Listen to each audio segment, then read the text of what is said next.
간호사 한 명이 퇴근을 합니다.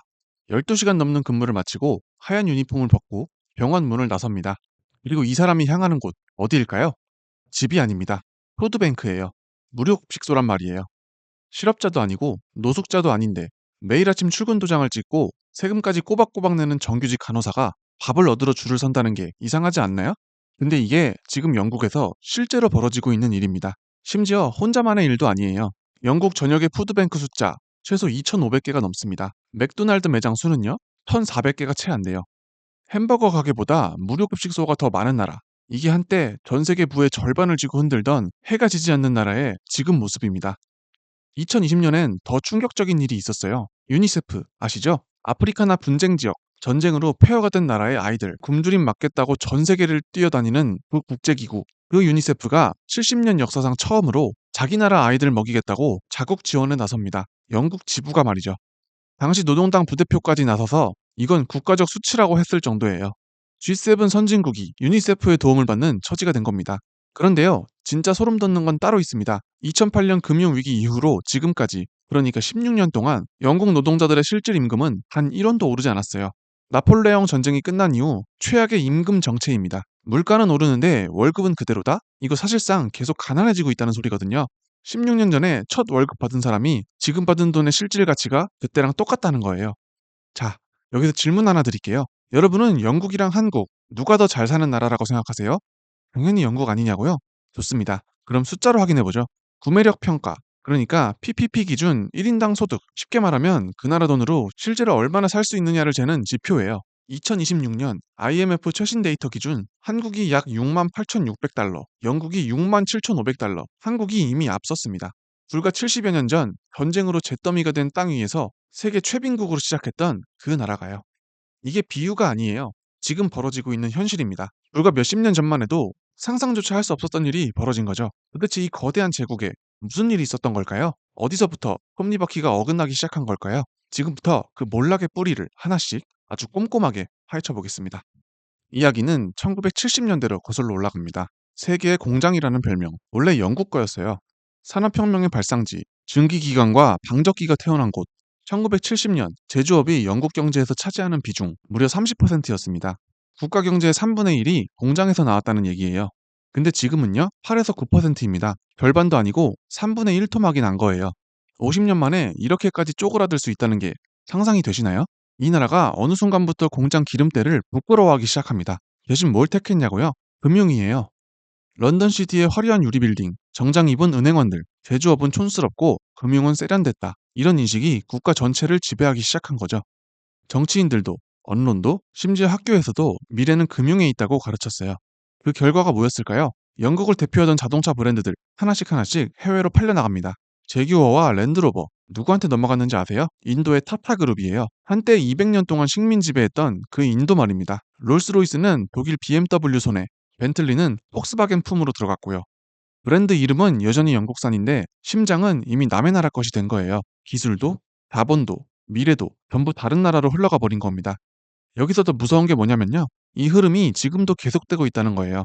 지금 영국 기업들의 자본 투자율 G7 국가 중 최하위권입니다. 2025년 기준 GDP 대비 전체 투자 비중이 8.9%로 G7 꼴찌예요. 지난 24년 중 22년 넘게 이 자리를 지켰습니다.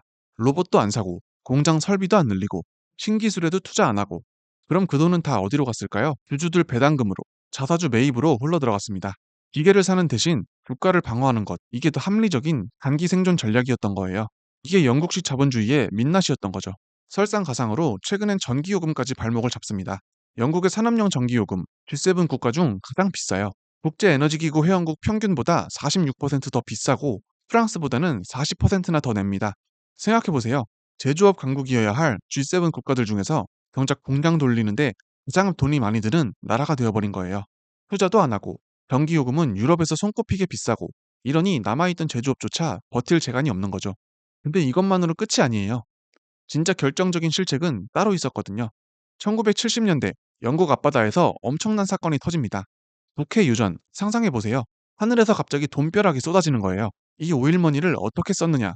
여기서 국가의 운명이 갈립니다. 같은 시기에 석유를 발견한 나라가 하나 더 있어요.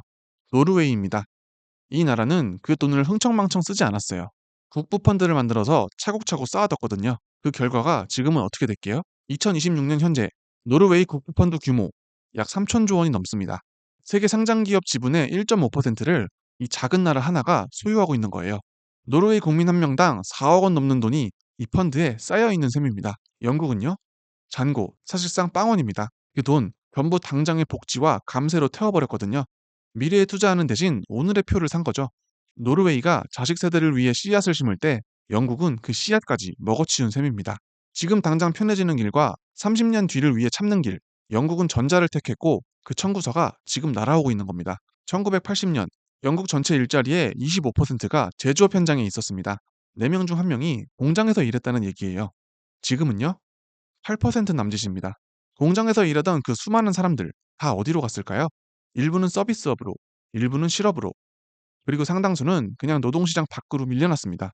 한광이 문 닫고, 조선소가 문 닫고, 광적 공장이 문 닫을 때마다 그 지역 하나가 통째로 무너졌다는 뜻이거든요. 그런데도 정부는 계속 금융에만 베팅했어요. 왜냐고요? 당장 눈에 보이는 성장률이 좋았거든요. 런던 시티가 세계 자본을 빨아들이는 동안 GDP 숫자는 화려하게 올라갔으니까요.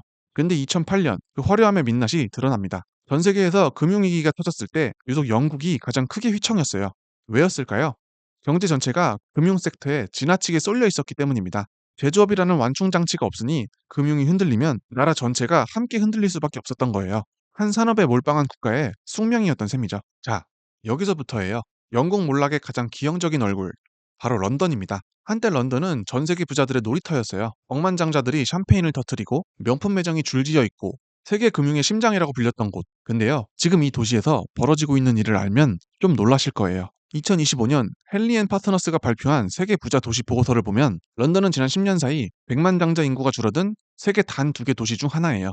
나머지 하나는 어디일까요? 전쟁과 제재에 시달리는 모스크바입니다. 영국이 러시아랑 나란히 놓인 거예요.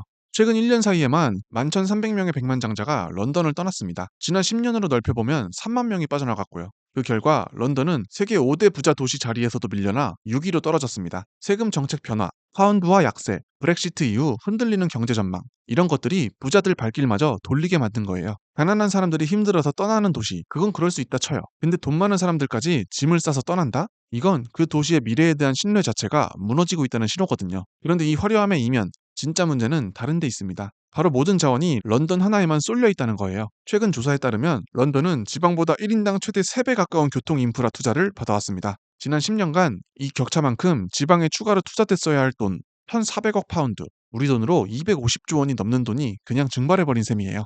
이게 뭘 의미하냐면요. 지방 입장에서는 애초에 경쟁이 불가능한 판이었다는 거죠. 그 결과가 뭘까요?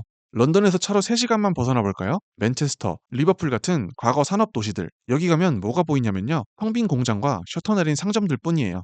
한때 세계 최대 규모를 자랑하던 조선소, 광적 공장들이 서 있던 자리에 이제는 잡초만 무성합니다. 집값 얘기부터 해볼까요? 런던 시내 아파트 한 채 사려면 평범한 직장인이 9년 동안 숨만 쉬고 한 푼도 안 써야 겨우 모을 수 있는 수준입니다. 반면 지방은 투자란 투자는 죄다 런던에 몰리다 보니 인프라도, 일자리도, 미래도 함께 빠져나가 버렸어요. 그리고 여기 진짜 소름 돋는 통계 하나 있습니다. 영국의 전 아동위원장 앤 롱필드가 밝힌 내용인데요. 블랙풀 아이들의 건강 수명, 질병 없이 건강하게 사는 기간을 말하는 거예요. 이게 앙골라 아이들 수준으로 떨어졌다는 겁니다. 이게 아프리카 얘기가 아니라 G7 선진국, 영국의 이야기라는 게 믿기시나요? 의료 시스템도 마찬가지예요. 영국이 자랑하던 무상의료, NHS, 현재 수술이나 진료를 기다리는 대기자 수 무려 729만 명입니다. 영국 인구의 10명 중 1명이 병원 진료를 기다리며 줄 서 있다는 소리예요. 응급실에 실려가도 몇 시간씩 복도에 대기하는 게 일상이 됐고요. 그런데 잠깐만요. 여기서 진짜 황당한 사건 하나 짚고 넘어가야 해요. 바로 수돗물 이야기입니다. 1989년 영국은 수도 사업을 전부 민영화했어요. 당시엔 빚 한 푼 없이 넘겨줬거든요. 근데 그 이후로 지금까지 이 민영 수도 회사들이 챙긴 배당금 최소 650억 파운드에서 760억 파운드에 달합니다. 반면 부채는 얼마나 쌓였을까요? 약 560억에서 640억 파운드. 무차입으로 시작한 회사들이 시설 투자는 안 하고 배당금 잔치만 벌이다가 더미에 앉은 거예요. 그 결과 어떤 일이 벌어졌을까요? 2019년부터 2024년까지 5년간 잉글랜드 전역에서 무단 방류된 오수, 그 시간을 다 합치면 1630만 시간입니다. 이게 어느 정도냐면요. 파이프 하나에서 쉬지 않고 1850년 동안 오수가 흘러나온 것과 같은 양이에요. 비만 오면 런던 한복판 강물에 하수가 그대로 섞여 들어가는 지경까지 온 거죠. 수영도, 낚시도, 심지어 그 강 근처를 산책하는 것조차 위험해졌습니다. 그 중에서도 템스워터라는 회사, 상황이 특히 심각해요. 부채가 회사 자산 가치의 80%에 달할 정도라 국유화 직전까지 몰렸다가 겨우 긴급 자금을 수혈받고 버티는 중입니다.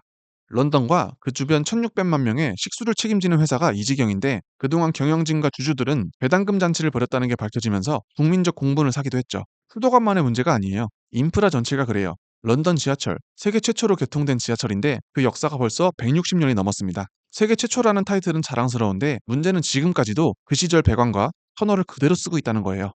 고치는 데 드는 돈이 새로 짓는 돈보다 더 들어가는 상황인 거죠. 낡은 콘크리트로 지어진 학교 건물들도 마찬가지예요. 붕괴 위험이 있다는 이유로 한꺼번에 문을 닫은 학교만 수백 곳에 달합니다. 세계 최초로 산업화를 이뤘던 나라가 이제는 그 오래된 유산의 유지비에 짓눌려 있는 셈이에요. 결국 지금 영국은 하나의 나라가 아니라 두 개의 영국으로 쪼개진 셈이에요. 런던이라는 거대한 착시 뒤에 완전히 버려진 또 다른 영국이 존재하는 거죠. 그리고 이제는 그 착시조차 서서히 빚을 잃어가고 있는 거고요. 이제부터가 진짜 본론입니다. 영국이 왜 이렇게까지 무너졌는지 그 구조적인 뿌리를 파헤쳐볼 차례예요. 영국은 오랫동안 하나의 함정에 빠져 있었습니다. 인건비 아끼려고 값싼 이민 노동력에만 계속 기대는 거예요. 동유럽에서 온 노동자들이 농장에서, 공장에서, 그리고 병원에서 값싸게 일해줬거든요. 근데 이게 문제가 됩니다. 기업 입장에서 생각해보세요. 사람 쓰는 게 더 싸면 굳이 로봇이나 자동화 설비에 돈을 쓸 이유가 없잖아요. 그러니까 생산성 향상을 위한 투자가 계속 뒷전으로 밀린 거예요. 결과가 뭐였을까요? 앞서 말씀드린 16년째 실질 임금 정책. 이게 바로 그 청구서인 겁니다. 그런데 영국은 여기서 결정적인 선택을 하나 더 합니다. 2016년 브렉시트, EU를 떠나기로 한 거예요. 그것도 51.9%대 48.1%, 한 3.8%포인트 차이로요. 나라가 반으로 쪼개질 만큼 박빙이었단 말이에요. 내부에 쌓인 불만, 낮은 임금, 부족한 공공서비스, 불안한 미래. 이걸 정치권이 어떻게 이용했느냐? 저게 다 이민자들 때문이다, EU 때문이다라고 선동한 거죠. 국민들은 여기에 표를 던졌고요. 그런데 이 선택, 결과가 처참했습니다. 2026년 스탠퍼드 대학과 킹스 칼리지 런던의 최신 공동 연구에 따르면 브렉시트로 인해 2025년 기준 영국 GDP가 이미 6에서 8% 감소했다고 합니다. 예측치가 아니라 이미 벌어진 손실이에요. 기업 투자는 평균 18% 낮아졌고 고용과 생산성도 나란히 주저앉았죠. 여기서 아이러니가 뭔지 아세요? 값싼 이민 노동력을 밀어내겠다고 브렉시트를 했는데 정작 국가 시스템을 지탱하던 필수 인력들마저 함께 빠져나가기 시작한 거예요. 당장 눈에 보이는 결과부터 살펴볼까요? 동유럽 노동자들이 떠난 자리, 누가 채웠을까요? 아무도 안 채웠습니다. 농장에서는 수확할 사람이 없어서 작물이 밭에서 그대로 썩어 나갔고, 식당과 물류 창고는 일손 부족으로 문을 닫거나 영업시간을 줄여야 했어요. 통관 절차가 복잡해지면서 부품과 식료품 공급도 삐걱거리기 시작했고요. 그 결과가 뭐였을까요? 물가가 치솟았습니다. 슈퍼마켓 진열대가 텅 비는 광경, 21세기 선진국에서 보게 될 줄은 아무도 몰랐을 거예요. 의료 시스템부터 볼까요? 영국 국민보건서비스, NHS의 의료진 상당수가 외국에서 훈련받고 온 사람들입니다. 이 사람들이 발길을 돌리기 시작했어요. 그런데 이번엔 영국 태생 의료진마저 등을 돌립니다. 2022년에서 2023년 한 해에만 영국 의료진 1974명이 호주로 이주했습니다. 전년 대비 67% 급증한 수치예요. 낮은 급여, 살인적인 업무 강도, 무너져가는 시스템에 대한 절망감, 이게 이유입니다. 영국 의사협회 조사에 따르면 전체 의사의 43%가 해외 취업을 고려해 본 적이 있다고 답했고, 그중 15%는 실제로 구체적인 행동, 그러니까 해외 채용 담당자와 접촉하거나 이력서를 넣는 단계까지 갔다고 합니다. 의사만이 아니에요. 2025년 11월 영국 통계청이 통계 산출 방식을 바꾸면서 정말 충격적인 사실이 드러났습니다. 원래는 2024년 한 해 영국을 떠난 자국민이 7만 7천 명 정도로 알려져 있었거든요. 근데 다시 계산해 보니까 실제로는 25만 7천 명이었던 거예요. 우리가 알던 것보다 3배 이상 많았던 겁니다. 그리고 이 중 4명 중 3명이 35세 미만 젊은이들이란 말이에요. 생각해보세요. 국가의 미래를 짊어질 젊은 세대가 조용히, 그것도 우리가 인지하지도 못할 정도로 대규모로 나라를 떠나고 있었던 거예요. 이게 바로 조용한 붕괴라는 겁니다. 여기서 진짜 재밌는 대목이 하나 있어요. 영국이 문을 걸어 잠그는 사이 바로 옆 나라 아일랜드는 정반대의 선택을 했거든요. 같은 언어를 쓰고 지리적으로도 붙어있는 아일랜드는 문을 활짝 열었습니다. 그 결과 브렉시트 이후 지금까지 440개가 넘는 금융 서비스 기업들이 영국을 떠나 EU 어딘가로 자리를 옮겼는데 그중 가장 많이 선택한 곳이 바로 더블린이었어요. 이렇게 옮겨간 은행 자산 규모만 9천억 파운드가 넘습니다. 영국 은행 시스템 전체의 10%에 달하는 돈이 통째로 빠져나간 거예요.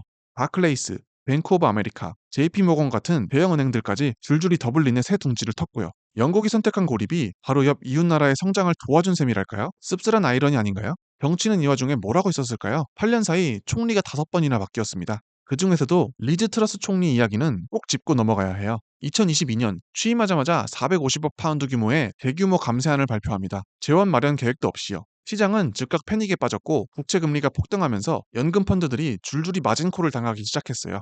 순식간에 1,700억 파운드 규모의 마진콜이 쏟아졌고 단 1년 만에 영국 연금 펀드 전체 자산 가치의 24%, 그러니까 4,250억 파운드가 증발할 뻔한 위기에 몰렸습니다. 결국 잉글랜드 은행이 국채를 긴급 매입하며 간신히 시장을 진정시켰고요. 트러스 총리는 취임 45일 만에 사임했습니다. 전 세계 언론에서 양상추보다 수명이 짧은 총리라고 조롱했을 정도예요. 실제로 한 타블로이드 신문은 양상추 한 포기를 카메라 앞에 세워두고 이 양상추가 시들기 전에 트러스가 먼저 사임할지를 생중계로 지켜보는 코너까지 만들었습니다. 그리고 정말로 양상추가 시들기도 전에 총리가 먼저 물러났어요. 한 나라의 정치적 리더십이 어느 정도까지 조롱거리로 전략할 수 있는지를 보여주는 상징적인 장면이었죠. 그리고 최근 데이터는요. 2026년 1월 영국의 월간 경제 성장률은 정확히 0%였습니다. 성장도 없고 후퇴도 없는 그야말로 정지 상태예요. 국가 시스템을 떠받치던 사람들은 떠나고 정치는 리더십조차 유지하지 못하고 경제는 숨만 겨우 붙어있고 이게 지금 영국이 처한 현실인 거죠. 자, 여기서 분위기를 한번 바꿔볼게요. 지금까지 들으신 이야기, 남의 나라 얘기 같으셨나요? 지금부터 런던을 서울로, 파운드화를 원화로 한번 바꿔서 들어보시겠어요? 첫째, 제조업 경시.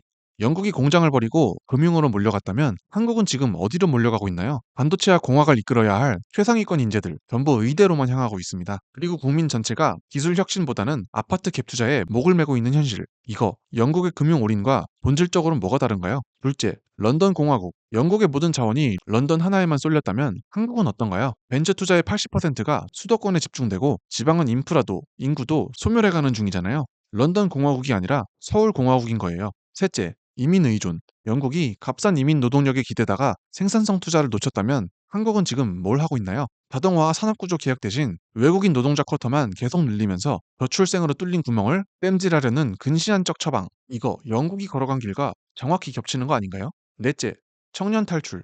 영국의 젊은이들이 물리적으로 나라를 떠난다면 한국의 젊은이들은 어떤 선택을 하고 있나요? 합계 출산율 0.7명, 몸으로 떠나는 대신 아예 다음 세대를 낳지 않는 걸 선택한 거예요. 방식은 다르지만 본질은 똑같습니다. 희망이 사라진 곳에서 사람들이 미래를 포기하고 있다는 거니까요. 영국 청년들이 비행기표를 끊는 동안 한국 청년들은 아예 출산이라는 선택지 자체를 지워버린 셈이에요. 어느 쪽이 더 절망적인 선택인지는 여러분 판단에 맡기겠습니다. 다섯째, 인프라 투자 배분. 영국이 런던에만 인프라 예산을 몰아주고 지방을 방치했다면 한국은 그동안 뭘 해왔나요? 수도권에는 GTX가 뚫리고 재개발이 이어지는데 지방 중소도시는 버스 노선 하나 유지하기도 힘든 게 지금 현실이잖아요. 인구가 줄어드는 지방에는 투자할 이유가 없다는 논리. 이거 딱 영국이 지방을 버릴 때 썼던 논리랑 똑같지 않나요? 여러분, 이래도 이게 그냥 남의 나라 이야기로 들리시나요? 여기서 한 가지 반드시 짚고 넘어가야 할 게 있습니다. 영국의 몰락. 이게 30년에 걸쳐 비교적 천천히 진행될 수 있었던 이유가 있어요. 세 가지 낙하산이 있었거든요. 300년 동안 식민 지배로 쌓아둔 막대한 국부, 여전히 세계에서 통용되는 파운드화라는 기축통화급 신뢰, 그리고 아직까지는 명맥을 유지하고 있는 런던 금융 허브라는 완충지대. 그럼 대한민국은 어떨까요? 천연자원 하나 없이 오직 사람의 힘과 수출 공장 하나로만 여기까지 달려온 나라예요. 기축통화도 없고 300년 쌓아온 국부도 없고 세계가 알아서 찾아오는 금융 허브도 없습니다. 우리에게는 떨어질 때 펴질 낙하산 같은 거 없습니다. 영국이 겪은 이 모든 실수, 제조업을 버리고 한 도시에만 자원을 몰아주고 국산 노동력에 안주하고 불만을 엉뚱한 곳으로 돌리는 정치를 반복한 것. 우리는 이 소름 돋는 거울을 이미 보고 있어요. 문제는요, 보고 나서 뭘 하느냐입니다. 영국은 아직도 이 몰락의 한복판에서 방향을 못 찾고 헤매고 있습니다. 총리가 바뀌어도 정당이 바뀌어도 구조적인 문제는 그대로예요. 제조업은 여전히 GDP의 10%를 밑돌고 청년들은 여전히 짐을 싸고 있고 지방과 런던의 격차는 여전히 벌어지고 있으니까요. 지금 이 순간에도 근본적인 구조 개혁을 미루고 있다면 우리의 추락은 영국보다 훨씬 더 빠르고 훨씬 더 가혹할 겁니다. 낙하산 없이 떨어지는 추락이니까요. 그러니 지금 다시 한번 물어야 하지 않을까요? 우리는 지금 어떤 선택을 하고 있는지, 그리고 그 선택의 청구서는 누가 받게 될 것인지.